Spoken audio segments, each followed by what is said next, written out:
नमस्कार, free thinker vlog में आप सभी दर्शकों का बहुत बहुत स्वागत है। मैं हूं यमलेश वंजारी और आज हमारा एक विशेष दस्ता कहे या दल कहे, एक यूनिट के तौर पर हम पत्रकार बंधु और कुछ वन्य जीव संरक्षण के प्रति जो जिम्मेदारी से कार्य कर रहे हैं, ऐसे जंगल लवर हमारे साथ मौजूद है। और इस सारे लोगों के साथ मिलकर हम इस वक्त लालबर्रा क्षेत्र में, जो कि सोनेवानी जिसे अभी वन अभ्यारण्य तो नहीं कह सकते, लेकिन वन अभ्यारण्य के लिए प्रस्तावित होने के बावजूद जो विवाद चल रहा है, उसी सिलसिले में हमने आज यहाँ पर फॉरेस्ट टूर किया है और अभी हम पहुँचे हैं वनग्राम सिलेझरी में। बताया जा रहा है कि यह जो गांव है सिलेझरी, मेरे पीछे में आप देख रहे हैं, प्राथमिक शाला सिलेझरी का भवन आज भी बना हुआ है और पीछे में वनग्राम सिलेझरी का स्कूल भवन है, ये भी पुराना वाला। तो ऐसे काफ़ी सारे यहाँ पे जो है गवर्नमेंट के जो है भवन जो है अभी भी मौजूद है। लेकिन ये जो गांव है 3 साल पहले यहाँ से माइग्रेट किया गया बाहर में। यहाँ पे लगभग 16 परिवार निवास करते थे, ऐसा बताया जा रहा है। लेकिन वर्तमान में यह जो पूरा इलाका है सुनसान है, क्योंकि ये गांव पूरा का पूरा यहाँ से विस्थापित कर दिया गया है। ये आप तस्वीरों में देख रहे हैं, ये वाच टावर है, जहाँ से फॉरेस्ट के जो वनकर्मी जो है वो यहाँ से जंगल में होने वाली एक्टिविटीज़, आग या अन्य एक्टिविटीज़ को यहाँ से नज़र रखते हैं।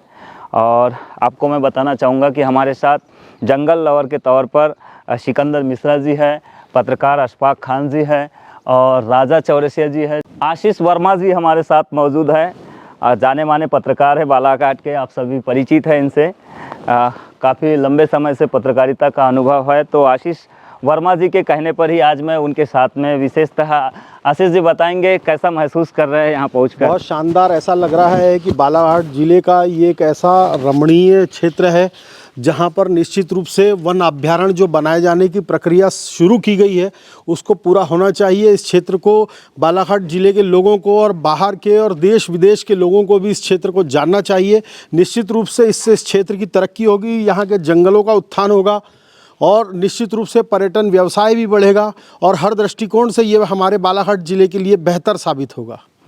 ये तो आपके मन की बात है, लेकिन गवर्नमेंट के मन की बात क्या है वो तो हमको ही पता नहीं। शासन की ओर से भी इस दिशा में प्रक्रिया शुरू है। कुछ नेता विशेष, कुछ उद्योगपतियों के व्यवसाय को चूंकि प्रभावित होने का मान रहे हैं, जिसके कारण एक प्रायोजित तौर पर इसके पीछे जो है रोकने के लिए कुछ प्रयास चल रहे हैं। लेकिन लगता है कि जिस तरह की आबो हवा हमने यहाँ पर देखी है वो सब चीज़ें सफल नहीं होगी। इस वनग्राम से भी जिस तरह से यहाँ के रहने वालों को यहाँ से दूर कर दिया गया है और उनको विस्थापित कर दिया गया है, तो निश्चित रूप से मैं मानता हूं कि शासन और प्रशासन को भी, सरकार को भी इस बात की चिंता है और उसके अनुरूप इसका वन अभयारण्य बनना सफल होगा, साकार होगा, ऐसा मैं मानता हूं। तो निश्चित ही यहाँ का इकोसिस्टम कहे या फिर एनवायरनमेंट कहे या फिर यहाँ का नेचुरल क्लाइमेट कहे, काफ़ी बेहतर है, काफ़ी खूबसूरत है। और इसी खूबसूरती के वजह से यहाँ पर अभ्यारण्य के प्रस्ताव की बात की जा रही है और लगातार इसको लेकर, लेकिन राजनीतिक द्वंद्व भी यहाँ पर देखने मिल रहा है। हमारे साथ जंगल लवर और एनवायरनमेंट प्रेमी सिकंदर मिश्रा जी है। मिश्रा जी, आपका अनुभव बताएंगे, क्योंकि आप इस क्षेत्र में काफ़ी लंबे समय से विचरण कर रहे हैं, हमेशा यहाँ पर जंगल सफारी के तौर पर भी आते रहते हैं और वन्य जीवों का आप काफ़ी दीदार भी करते हैं।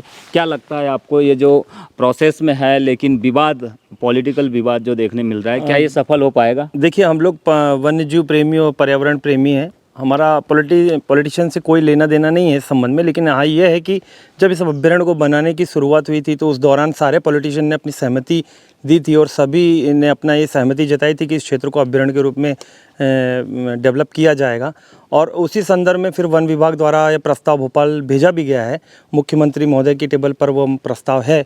लेकिन चूंकि अभी वर्तमान में कुछ विवाद जैसे सुनने आ रहे हैं, आप लोगों को सभी जानकारी है, मुझे लगता है कि उसमें कुछ भ्रामक चीज़ें जुड़ गई हैं जिसके कारण वो जनता के बीच में भ्रांतियां फैल गई हैं। जबकि जैसा कि बताया गया है कि जो अभ्यारण्य के जो सीमावर्ती जो जितने भी राजस्व ग्राम हैं उनको वहाँ से हटा दिया जाएगा, जो बिल्कुल ही भ्रामक है। अगर इसकी जानकारी किसी को चाहिए, अगर ऑथेंटिक वो जानकारी चाहता है तो वो वन विभाग में जाकर जानकारी ले सकता है, उसको स्पष्ट जानकारी मिल जाएगी। दूसरा, जो हटाए जाने वाले ग्राम है वो चिखला बड़ी है, सोनेवानी है और नवेगांव में। वो तो डीप फॉरेस्ट में जी, ही है। वो 3 वन ग्राम है। वो जैसा कि आपको बता दूं, अगर यह अभ्यारण्य बनता है या नहीं बनता है तो भी वो 1 ग्राम को हटाया जाना पहले से प्रस्तावित है। तो इसमें कोई दिक्कत वाली बात नहीं है। और अभ्यारण्य क्षेत्र को लेकर अगर कोई बाहर कोई उद्योग धंधे हैं तो हमारा उनसे भी कोई बैर नहीं, हम नहीं चाहते कि वो उनको प्रभावित हो। लेकिन अगर वो कहीं नियमावली में आते होंगे तो उस संदर्भ में हम नहीं कह सकते कि वो वन विभाग उस संदर्भ में क्या अपने विचार रखता है। सिकंदर जी, एक बात निकल कर सामने आ रही है और वो ये बात है कि दरअसल ये माना जा रहा है कि ये पूरा जो क्षेत्रफल है, क्षेत्रफल की दृष्टि से सेंचुरी के लिहाज से परिपूर्ण नहीं है। ऐसी बातें भी निकल 183 वर्ग किलोमीटर का ये क्षेत्र है, लगभग 18,000 हेक्टेयर जिसको कहते हैं। और आप अगर हिंदुस्तान के जितने भी अभ्यारण्य और को अगर आप उठाकर देखेंगे तो आपको पता चलेगा कि 70 वर्ग किलोमीटर के क्षेत्र में भी भारत के अंदर में अभ्यारण्य है। तो परिपूर्ण न मानना इसको बिल्कुल गलत होगा अगर क्षेत्रफल की दृष्टि से। दूसरा, अगर आप लेंगे टाइगर, तो आप को आज जानकर आश्चर्य होगा कि छोटे बड़े टाइगर मिलाकर यहाँ पर लगभग 30 टाइगर हैं। एक टाइगर 2 टाइगर में भी अभ्यारण्य को के लिए परिपूर्ण माना जाता है। और दूसरा फिर अकेला टाइगर मतलब अकेला बाघ ही नहीं, यहाँ पे जंगली मुर्गी से लेके आपको जो आहार श्रृंखला के जो उच्च श्रेणी के वन्यजीव प्राणी हैं वो सारे आपको यहाँ पे मौजूद हैं और सारे यहाँ पे विचरण करते हैं और भरपूर मात्रा में। बस ज़रूरत है तो इसको डेवलप करने की, इसको संवारने की, इसके संवर्धन की, इसके सुरक्षा की। और जैसा कि ग्रामीणों आप अभी बालाघाट ज़िले में देख रहे हैं कि बाघ जंगल से शहर की तरफ भाग रहे हैं, गांव की तरफ भाग रहे हैं, ये सारा उसी का नतीजा है। तो वाइल्ड लाइफ कंजर्वेशन में भी काफ़ी मदद मिल सकती है। बिल्कुल, ये तो आप समझ लीजिए कि उसके लिए मील का पत्थर साबित होगा ये। तो सिकंदर मिश्रा को आप सुन रहे थे, काफ़ी वन्य जीव संरक्षण और पर्यावरण को लेकर बेहद गंभीर रहते हैं और ये समय समय पर इनके संरक्षण को लेकर काम भी करते रहते हैं। और इन्होंने काफ़ी अच्छी बातें कही है। जिस तरह से सेंचुरी यहाँ पर प्रस्तावित है, अगर ये वाकई में सक्सेसफुल हो जाता है, इसका नोटिफिकेशन क्लियर हो जाता है, गवर्नमेंट की ओर से इसको हरी झंडी मिल जाती है, तो वाकई में यहाँ पर वाइल्ड लाइफ कंजर्वेशन के लिए बेहतर, इससे बेहतर कहीं जंगल आपको नहीं मिलेगा। काफ़ी खूबसूरत यहाँ की वादियाँ है और काफ़ी खूबसूरत है ही ये जंगल, क्योंकि ये पूरी तरह से नेचुरली है। यहाँ पर किसी भी प्रकार से आर्टिफिशियल जो फॉरेस्ट कहे हम उसको बिल्डअप नहीं किया गया है, डेवलप नहीं किया गया है। अशफाक जी, आपके भी कुछ विचार हैं एक पत्रकार होने के नाते इस क्षेत्र के? पत्रकार के साथ साथ मैं मतलब वन्यजीव प्रेमी भी हूँ और सोनियानी अभ्यारण्य संघर्ष समिति का सौभाग्य से सचिव भी हूँ, जैसे सिकंदर मिश्रा अध्यक्ष हैं। और हमारे साथ में एक बहुत बड़ा सिकंदर जी अध्यक्ष भी है। हाँ, अध्यक्ष भी है। और एक बहुत बड़ा हम लोगों का ग्रुप है जो सोनेवानी जो 183 किलोमीटर वर्ग किलोमीटर का जो क्षेत्र है उसको अभ्यारण्य बनाने के लिए हमने यहाँ पर देख रहे हैं। यहाँ पर अन्य अभ्यारण्यों की अपेक्षा यहाँ पर ज़्यादा प्राकृतिक अवस्था में ये वन है, मिश्रित वन है। और यहाँ पर मतलब जो जितने भी वन्य जीव प्रेमी वो पूरे प्राकृतिक हैं। और निश्चित ही मेरे को अभी एक साहब जो है वन अधिकारी है, उन्होंने कहा था कि किसी भी जंगल को अभ्यारण्य बनाने के लिए कोई प्रयास नहीं करता, टाइगर खुद करता है। यानी टाइगर की जो आज संख्या है लगभग 30 है और वो बढ़ती जा रही है, निरंतर बढ़ती जा रही है। और यमलेश जी, मैं आपको एक बात बताना चाहूँगा कि अपना ये जो वन है, ये यहाँ पर खासकर मादाएं अपने प्रजनन के लिए यहाँ पर आती हैं। बच्चों को सुरक्षित रखने के लिए ये बहुत अच्छा क्षेत्र है। तो यहाँ पर आप देखेंगे कि जो फीमेल टाइग्रेस है ये यहाँ पर मतलब बहुत ज़्यादा अपने बच्चों को संरक्षित रखती है और यहाँ इसी कारण यहाँ की संख्या बढ़ रही है। रही विवाद की, तो जो विवाद अभी जिन्होंने यू टर्न लिया है, जैसे कि जो राजनीतिक देखने मिल रहा है, उन्होंने भी हमको अपना सहमति पत्र कुछ दिन पूर्व दिया है कि इसको बनना चाहिए। कितने महीने पहले, अगर एक अप्रोक्सीमेट? लगभग 1 साल पहले।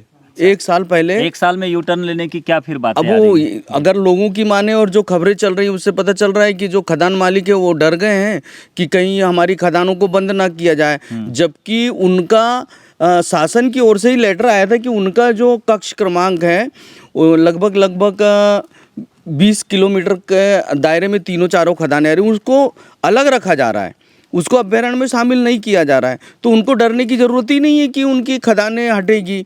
लेकिन दूसरी बात यह है, अभी आपके चैनल के माध्यम से मैं सबको ये जानकारी देना चाहता हूँ कि अभी मात्र क्या हुआ था कि सोनेवानी वन क्षेत्र के आजू बाजू कितने गांव हैं उसका सर्वे हुआ था, उनको हटाया नहीं जा रहा था। मतलब शासन ने ये जानकारी ली थी कि वन के निकटवर्ती कितने ग्राम हैं और उनकी क्या स्थिति है, तो उनको ऐसा हुआ, अब उसको ये भ्रम फैला जा रहा है कि उनको हटाया जाएगा। नहीं, मात्र मिलाकर लोगों में एक प्रकार से भ्रामक जानकारी दी जा रही है जिससे कि लोग आक्रोशित हो, इस टाइप का तो समझ में आ रहा है। लेकिन जो 3 ग्राम, जो अभी 1 ग्राम मतलब विस्थापित होना है, सोनेवानी है, नवेगांव है और चिखलाबड़ी है, वहाँ के लोग अभी आंदोलन करने वाले हैं, वो उनको हटना है। वो इसके पक्ष में कि इसको अभ्यारण्य बनाने से वन जीव। बिल्कुल बिल्कुल, आपका कहना बिल्कुल सही है। पिछली दफ़ा मैं चिखलाबड्डी गया था, कुछ लोगों से चर्चा किया तो वहाँ के खुद जो ट्राइबल पीपल्स है वो स्वयं चाहते हैं कि हमको बाहर किया जाए, क्योंकि वन्य प्राणियों का संख्या जो है काफ़ी तादाद में हो चुकी है, जिसकी वजह से लगातार गाँव में हमले हो रहे हैं। बात तो बिल्कुल है, लेकिन सोनेवानी है और भी कुछ गाँव है बताया जा रहा है, और चिखलाबड्डी और नवेगांव, खासकर चिखलाबड्डी में तो मैंने कंफर्म किया था, लेकिन शासन की योजनाएं नहीं पहुंचती उन तक। अगर कोई बीमार हो जाए तो वो मतलब अपना इलाज नहीं करा सकते, इसलिए तो ऐसे कई गांवों को तो विस्थापित किया जा चुका है, चाहे लांजी क्षेत्र में हम कुसुमडीही की बात करें, लोधेवाड़ा की बात करें, ऐसे कई गांव। फॉरेस्ट में अगर कान्हा नेशनल पार्क को देखें तो वहाँ पे भी कई सारे बैगांव के विलेज थे, लेकिन वो आज हट के बफर में आ गए हैं। तो एक अच्छी जानकारी अशफाक जी के माध्यम से मिली, और निश्चित ही जिस तरह की बातें, जिस तरह की चर्चाएं चल रही है, एक तरफ भ्रामक जानकारी का प्रचार ज़्यादा हो रहा है, इस वजह से लोगों में कहीं ना कहीं आक्रोश दिखाई दे रहा है। लेकिन आक्रोश फिलहाल जंगल में बसने वाले लोगों के बीच हमें समझ में नहीं आया है। फिर भी हम कोशिश करेंगे नवेगांव और सोनेवानी में पहुंचकर कि वहाँ के लोग क्या इसके फेवर में है या नहीं। तो बहुत ही खूबसूरत यहाँ की वादियाँ है और काफ़ी खूबसूरत यहाँ का इन्वायरमेंट देखने मिल रहा है, और यही वजह है कि यहाँ पर वन्य प्राणियों की तादाद निरंतर बढ़ते हुए दिख रही है। फॉरेस्ट विभाग भी सतत निगरानी कर रहा है, मॉनिटरिंग कर रहा है, जिससे ये पता चलता है कि यहाँ पर वन्य प्राणियों के लिहाज से यहाँ का इकोसिस्टम बिल्कुल बेहद ही मुफीद है, और जिसकी वजह से टाइगर यहाँ पर अपने प्रजनन के लिए विशेषतः अशफाक जी ने भी ये चीज़ें कहा है कि विशेषतः प्रजनन के लिए मादा फीमेल्स जो मादा जो टाइगर्स है उनकी संख्या में काफ़ी यहाँ पर वृद्धि हुई है, और उनका यहाँ पर विचरण हमेशा बना रहता है। और यही वजह है कि हम आसपास के जो गाँव में देखते हैं टाइगर के अटैकिंग भी देखने मिल रही है, चाहे पालतू मवेशियों पर हो या फिर इंसानों पर हो, हमले तो हुए हैं। और इस लिहाज से बेहद ज़रूरी है कि लोगों को सुरक्षित स्थान पर जंगल से उठाकर कहीं सुरक्षित स्थान पर पहुंचाया जाए, जिससे कि यहाँ पे रहने वाले जो परिवार वन्य प्राणियों की बाहुलता की वजह से जिस तरह से दहशत में है, उन्हें भी एक अच्छा जीवन जीने का मौका मिल सके।